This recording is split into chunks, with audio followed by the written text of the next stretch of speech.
సుమారు 5-6 two wheelers మీద తెలుగుదేశానికి సంబంధించినటువంటి కొంతమంది వాళ్ళు మా కార్యకర్తల్ని, మా నాయకుల్ని అడ్డుకోవటం, మా వాళ్ళు ఏ ఇంటికి వెళితే అక్కడికి వెళ్ళి తెలుగుదేశాన్ని, నారా లోకేష్ని పొగుడుతూ కేకలు వేయటం,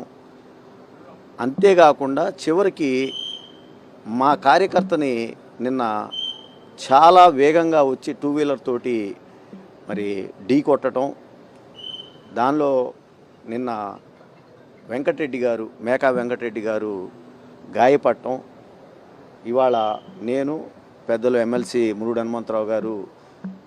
ఆసుపత్రికి వచ్చి పేషెంట్ని చూద్దామని రావటం, వైద్యులు మాకు చెప్పింది ఆయన బ్రెయిన్ డెడ్ అయ్యి ఉన్నారు,